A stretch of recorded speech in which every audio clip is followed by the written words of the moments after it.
Salam, bugün sizə ikinci dərsi keçəcəm. Ona görə də bu videonun sonunda ikinci dərsi əla bilmiş olacaqsınız. Öyrənmək üçün çayınızı, kofenizi götürürsünüz, oturursunuz, dəftəriniz, qələminiz. Mən danışdıqca qeydlər aparırsınız. Qətiyyən uzanmayın, yatmayın. Oturun, normal dərsə qulaq asın. Sonra deməyin ki, dərsə baxanda yuxum gəldi. Ara-sıra qışqıracağam ki, oyanasınız.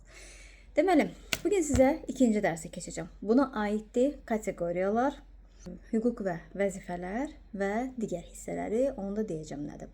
Birinci başlayıram kateqoriyalardan. 5 kateqoriyamız var. A, ən balacası. B, C, D. Bu ikisi biraz böyükdür. Bu da biraz balacadır. Bir də Y. Gördüyünüz kimi Y biraz uzaq düşüb bunlardan. Nə yaxşı da uyğun gəldi.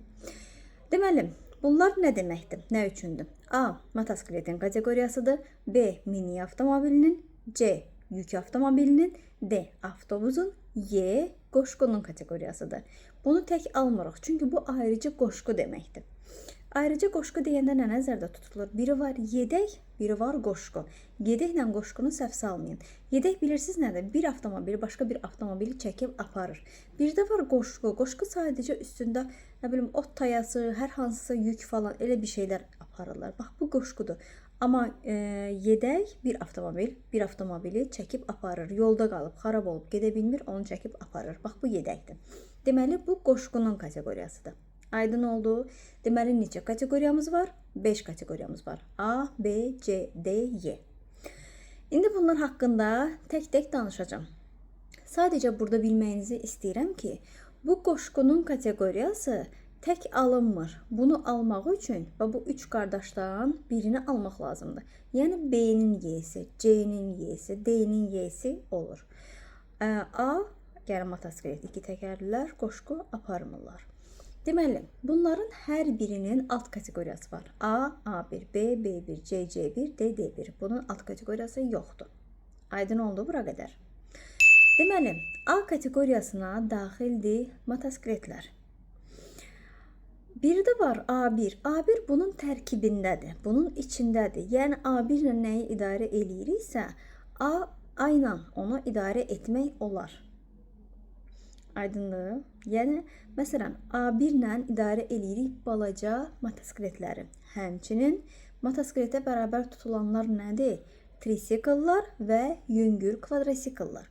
Onları idarə eləyirik A1 kateqoriyasından. Fikir verdinizsə, yüngül kvadrisikl dedim. Kvadrisikl demədim. Bir də var kvadrasikl. Kvadrasikl B kateqoriyasına aiddir. Ümid edirəm, bura qədər hər kəsə hər şey aydın oldu. İşçi həcmi 125 kub santimetrdən. Mühərrikin gücü 11 kilovatdan çox olmayan, yəni ondan aşağı olan nəqliyyat vasitələrini, yəni motosikletləri, trisikilləri, yüngül kvadrisikilləri idarə etmək üçündür. Və mopedlər də A1 kateqoriyasına daxil olacaq. 2 aydan sonra bu videonu çəkirəm yanvar ayında. Mart ayında artıq qanun qüvvəyə minəcək. Onda artıq mopedləri də idarə etmək üçün A1 kateqoriyası lazım olacaq. Deməli, A1 kateqoriyasını daha tez ala bilirik, yəni 16 yaşdan. Amma A kateqoriyasını almaq üçün bizim 18 yaşımız olmalıdır. Məsələn, kimsə kuryer işləyir, 16 yaşından moped sürmək istəyir və yaxud da balaca motosikletlər sürmək istəyir, 18 yaşını gözləmədən onu sürmək istəyirsə, o zaman imtahan verir, A1 kateqoriyasını alır. Əgər 18 yaşında imtahan verib A-nı alacaqsansa, onun içində onsuz da A1 olacaq. B-ni alacaqsansa, onun içində onsuz da vəsiqədə B1 yazılacaq. C-ni alırsansa, onun içində C1 yazılır. D-ni alırsansa, onun içində D1 yazılır. Bura qədər aydın oldu mu? Aydın oldusa, bir-bir qeydlərinizi aparın. B kateqoriyası, dediyim kimi, mini avtomobillərini idarə etmək üçündür. Bunun tərkibində var B və B1. B kateqoriyasında həm mini avtomobillərini idarə edirik, həm də 3,5 tonna qədər, 3,5-in özü də daxil olmaqla 3,5 tonna qədər olan yük avtomobillərini, yəni balaca yük avtomobillərini idarə etmək üçündür. Daha böyük yük avtomobillərini isə biz idarə edəcəyik C kateqoriyasından. Deməli, B kateqoriyasından idarə edirik mini avtomobillərini və çəkisi 3,5 tona qədər olan yük avtomobillərini və B1 var axı bunun tərkibində. Bu B1-lə də kvadrisikləri idarə edirik. Deməli, B1 kateqoriyasından mini avtomobili idarə edə bilmərik, çünki onun tərkibində də balacadır. Amma B-nin özündən əlbəttə ki, kvadrosiklı idarə eləyə bilərik. Deməli siz 18 yaşından, yəni ən tez 18 yaşdan B kateqoriyasını ala bilərsiniz. Bax bu 3 qardaş var ha, bax bu üçü. Bu üçünə də deyirlər ki, sizin üçünüzə də B-yə də, C-yə də, D-yə də. Sizin üçünüzə də icazə veririk 750 kiloqrama qədər yük apara bilərsiniz, qoşqu apara bilərsiniz. Deməli, dalaşmasınlar deyə üçünə də eyni miqdarda verirlər. 750 buna, 750 buna, 750 buna. İndi ətraflı izah eləyəcəm onları da. 750 kiloqram verirlər, amma 750-dən artığını aparmaq üçün deyirlər ki, get qoşqudan kömək istə. Y kateqoriyasından, qoşqunun kateqoriyasından. Yəni 750-dən artıq yük aparmaq üçün bizə lazım olacaq Y kateqoriyası. Amma buradakı bu B kateqoriyası deyir ki, mən şirinlik verin, biraz hörmət, xahiş falan, mənə biraz güzəşt eləyin. Ona görə ona biraz güzəşt eləyirlər. Necə? Bu B kateqoriyası 750 kiloqramdan artıq yük apara bilər. Amma iki şərtlə. Deyirlər da ağ eləmədə, iki dənə şərt qoyaq sənə. Bu iki şərt nədir? Apardığı qoşqunun çəkisi 750-dən artıq ola bilər. Məsələn 800 kiloqram, məsələn 1000 kiloqram. Amma o şərtlə ki, qoşqu avtomobildən ağır olmasın. Yəni qoşqunun çəkisi avtomobilin yüksüz kütləsindən ağır olmasın. Bu birinci şərt. İkinci şərt odur ki, qoşqu ilə avtomobili toplayırlar. O ikisinin çəkisi birlikdə 3,5 tonu keçməsin. Məsələn, qoşqunun çəkisi 1000 kiloqramdır. 750-ni keçdimi? Avtomobilin çəkisi məsələn 2,5 tondur. 2,5-in üstünə 1000 gələndə neçə eləyir? 3,5 ton. 3,5-i keçmədi ki, 3,5-in özü elədi.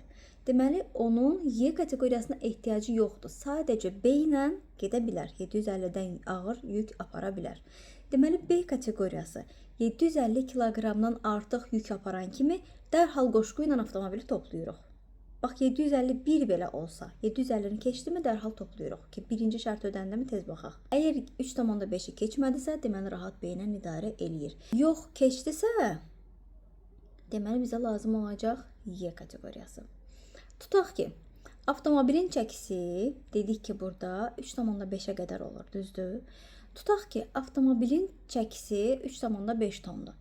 Qoşqunun çəkisi 750 kiloqramdır.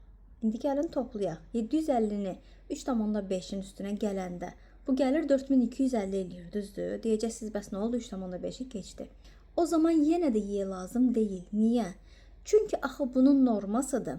750 bu 3 qardaşın üçünə də verildimi? Normadır. Y-yə ehtiyac olmadan. Bunun özünün də 3,5 tona qədər çəkisinin olması normaldırmı? Normaldır. Deməli, biz 750 kiloqramı keçmirsə toplamayacaq. Yalnız və yalnız 750 kiloqramı qoşqunun çəkisi keçərsə toplayacaq. Aydın oldu? Məncə aydın oldu.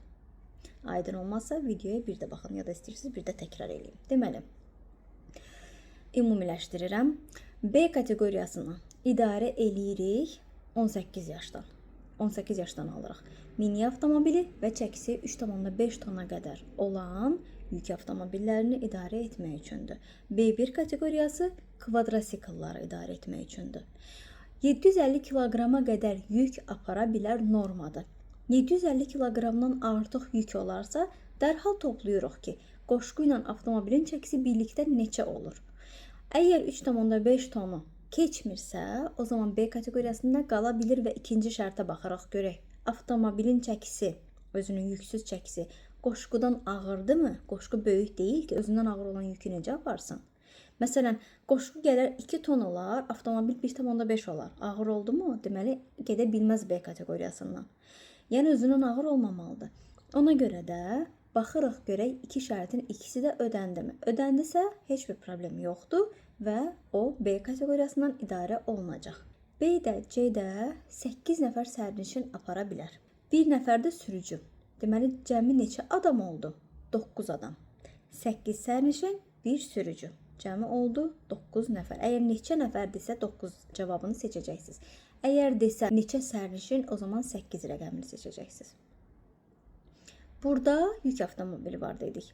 Bu B kateqoriyalı yük avtomobilinin arxa hissəsi var. Hansı ki, yük aparılan hissəsi. Bax, o arxa hissəsində adam aparmaq olmaz. Amma C kateqoriyasından, C kateqoriyalı yük avtomobilinin arxa hissəsində adam aparmaq olar. Əgər o adam aparmaq üçün təyin olunubsa, məsələn, əsgərləri aparırlar, görmüsünüz yük avtomobili arxasında adam daşımaq üçün nəzərdə tutulur. Bax, o C kateqoriyasıdır. Amma daha balaca yük avtomobilinin arxa hissəsində adam aparmırlar. Nə aparırlar? Biz tələbələrimizlə buna deyirik ki, qurbanlıq qoyun aparırlar. Deməli, burada qoyun aparırlar, qurbanlıq qoyunlar. Burada amma adam aparmaq olar. Niyə belə deyirəm? Yadınızda qalsın deyə. Ümid edirəm, bu heç vaxt yadınızdan çıxmayacaq bənzətməklə. Məncə, bura qədər hər kəsə aydındır. İndi gəlirəm C kateqoriyasına. Yük avtomobili idarə etmək üçündür. Var C, var onun tərkibində olan balaca C1. C kateqoriyası çəkisi 3,5-dən yuxarı olan yük avtomobillərini idarə etmək üçündür. Amma C1 kateqoriyası onun alt kateqoriyası. Çəkisi 3,5 tondan 7,5 tona qədər olan yük avtomobillərini idarə etmək üçündür. Yəni, balaca yük avtomobillərini idarə etmək üçündür. İkisi də alınır 18 yaşdan və 750 kiloqrama qədər qoşqu apara bilər. Axırıncı, dördüncü qardaş. D kateqoriyası var və D1 kateqoriyası var. Bu avtobusun kateqoriyasıdır, sərnişinin kateqoriyasıdır. Bütün avtobuslar D kateqoriyasından idarə olunur. D1 kateqoriyası balaca avtobusları idarə etmək üçündür. 8-16 sərnişin apara bilir. Yəni D1-də, balacada maksimum 16 nəfər sərnişin olur. Amma D-nin özündə 8-16-dan daha çox olur. Niyə 8 deyirik? Çünki bunlara normal idi 8. Bu da 8 olsa nə oldu? O nə avtobus oldu? Deməli, bu 8-dən daha çox olan adamları aparmaq üçün nəzərdə tutulub. Baxın, biz 18 yaşdan alırıq. B-ni də, C-ni də, A-nın özünü də. A1 lap balaca olan 16-dır dedik onu. Deməli, B-ni də, C-ni də 18 yaşdan alırıq. Amma bu avtobusdur. Görün nə qədər adam aparır. Heç onu 18 yaşlı bir uşağa verərlər ki, sən təcrübən yoxdur, gəl bu qədər adam apar. Təcrübəsiz birinin avtobusuna gedib oturarsınız, sürdüyü avtobusa yox. Düzdür? Deməli, necə olur qayda? Qayda elədir ki, D kateqoriyasını idarə etmək üçün sənin bu iki kateqoriya üzrə 5 il təcrübən olmalıdır. Sən 5 il B-ni aldın, üstündən 5 il keçməlidir. Ya da C-ni aldın, ya da ikisini də aldın, üstündən 5 il keçməlidir ki, təcrübən olsun, ondan sonra sən D kateqoriyasını ala biləsən. Ondan sonra deyirlər, hə, yaxşı, sənin təcrübən var, indi D kateqoriyasını ala bilərsən. Deməli, 5 ildən sonra. Bu da 750 kiloqrama qədər qoşqu apara bilər. Və gəlirəm Y kateqoriyasına. Y kateqoriyası bildiyimiz kimi qoşqunun kateqoriyasıdır, tək alınmır. Bunlardan birindən bir yerdə alınır. Məsələn, B-nin Y-sini almaq üçün, yəni çəkisi tutaq ki 3,5 ton olan bir yük avtomobilidir, 750-dən də artıq olan bir qoşqu aparmaq istəyir. Məsələn, 1000 kiloqramlıq, 2000 kiloqramlıq bir qoşqu aparmaq istəyir. Onu aparmaq üçün lazım olacaq Y kateqoriyası. Məsələn, sən indi imtahanı keçdin, vəsiqəni aldın, mini avtomobili sürürsən. O mini avtomobilini sürən kimi sənin avtomobilinə bir dənə qoşqu qoşsalar sürə bilərsən, yoxsa deyərsən dayan bir öyrənim, bir yola çıxım, baxım görüm hələ avtomobili necə idarə eləyirlər, bir yolu dərk eləyim, tanıyım, sonra qoşqu da apararam. Qoşqu aparmaq biraz daha çətindir, biraz daha məsuliyyətlidir. Dönəndə falan, geriyə dönəndə, döngələrə dönəndə və yaxud ötmə eləyəndə, tormuz verəndə sən sürəti nəzərə almalısan, yolu, qabaretləri və s. nəzərə almalısan. Ona görə də birdən-birə sənə qoşqu aparmağa icazə vermirlər. Deyirlər ki, heç olmasa 1 il təcrübən olsun, 18 yaşında B-ni aldınsa, 1 ildən sonra, yəni 19 yaşında B-nin Y-sini ala bilərsən. B-Y sürə bilərsən 19 yaşda. C-yə nə deyirlər? Biri var C, biri var C1. C1 balaca yük avtomobilləri idarə etdiyinə görə 1 il təcrübə bəs eləyir. O da 19 yaşdan alır.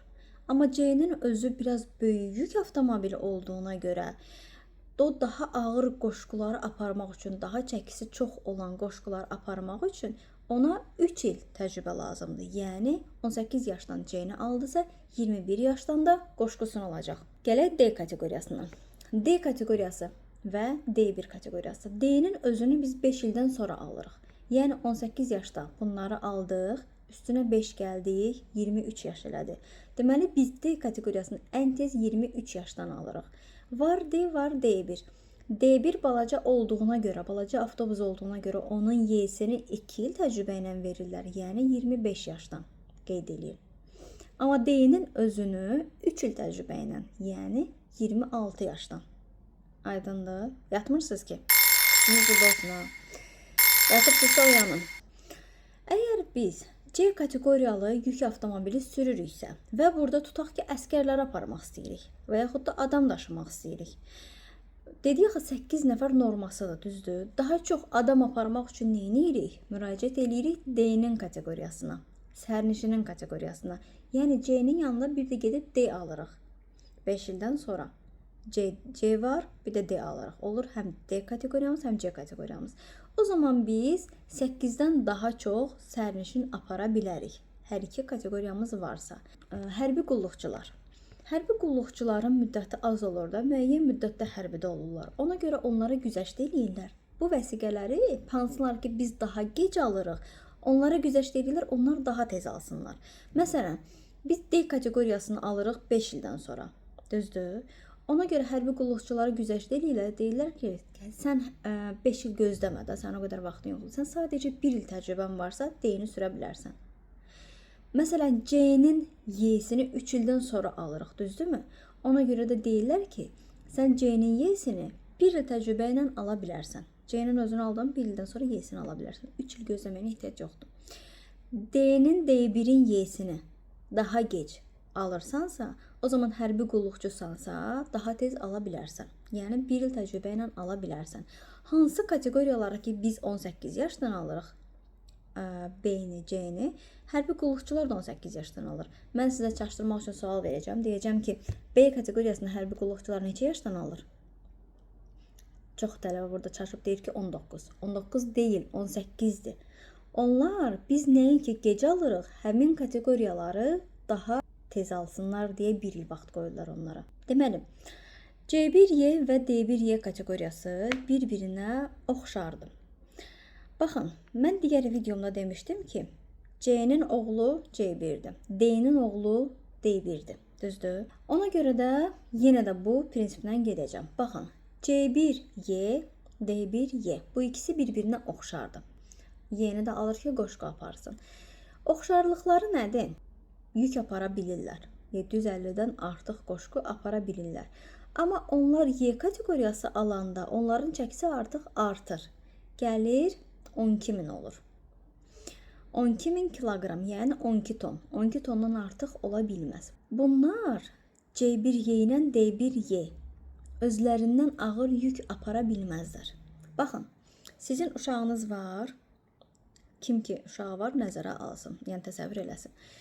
Məsələn, uşağınız bir yükü qaldırıb bir otaqdan başqa bir otağa aparır, özündən də böyükdür. Özündən böyük bir yükü götürüb apara bilər. İcazə verərsən, icazə verməzsən, düzdür? Deyərsən ki, ver mən aparım. Bu C1Y ilə D1Y-nin atası da onu deyir. Atası kim idi? C-Y, D-Y. Atası deyir ki, sən uşaqsan, otur uşaq yerində, mən apararam onu. Deməli, C-Y, D-Y ağır yükü özü aparır. C1Y, D1Y-yə ataları icazə vermir özündən ağır yük aparsın. Yəni, qoşqusu avtomobilin yüksüz kütləsindən çox olmamalıdır. Deməli, nəyi öyrəndik burada? C1Y, D1Y ikisinin birlikdə, bax bunun da Y kateqoriyası aldısa, kütləsi 12 ton olur. Maksimum 12 ton olur. Ondan artıq ola bilməz. İkinci şərti nə idi? Qoşqusunun çəkisi avtomobilin yüksüz çəkisindən çox ola bilməz. Yəni, atası icazə vermir özündən ağır yük aparmağa. D1Y avtobusdur. Avtobusun arxasında qoşqu qoşurlar. Üstündə də yük qoyurlar, o yükü aparmaq üçündür. Amma D-Y qarmoşkalı avtobuslar olur. Avtobusun özüdür, yanında da bir dənə qarmoşkası olur. Qarmoşka ilə birləşir, avtobusun elə bil arxası. Yəni, bunun içində sərnişin var. Avtobusun D hissəsində də, Y hissəsində də sərnişin var. Sadəcə qarmoşka ilə birləşir, belə bir avtobusun arxası. Bax, bu D-Y kateqoriyasıdır. Var trolleybuslar, var tramvaylar. Trolleybusları idarə etmək üçün bizə lazımdır trolleybusun öz kateqoriyası. Yəni, orada vəsiqədə yazılır trolleybus. Tramvayı idarə etmək üçün lazımdır tramvayın kateqoriyası. Orada yazılır tramvay. Bir də yaşlar haqqında deyim. Deməli, sürücülü vəsiqəsini alırıq. Məsələn, indi 2026-dır. İndi alsanız, bir də dəyişəcəksiniz 2036-da, 26-da, 36-da, 46-da belə. Bu 10 ildən bir davam edir. Yəni 10 ildən bir dəyişirsiniz. Dəyişəndə də sadəcə gedirsiniz asan xidmətdə 15 dəqiqəlik bir işdir. Vəsiqə şəklinizi yenidən çəkdirirsiniz, vəsiqənizi alırsınız. Və 60 yaşına qədər belə davam edir. 60 yaşından yuxarı, məsələn 60 yaşın varsa, 65 yaşın varsa, 68 yaşın varsa fərqi yoxdur. Dəyişəcəksən 10 ildən sonra yox, 70 yaşında. 68-də alsan da 2 ildən sonra dəyişəcəksən. 65-də alsan da 5 ildən sonra dəyişəcəksən. Yəni 70 yaşında dəyişirsən. 70 yaş və daha yuxarı olan şəxslər isə 2 ildən bir dəyişirlər vəsiqəni.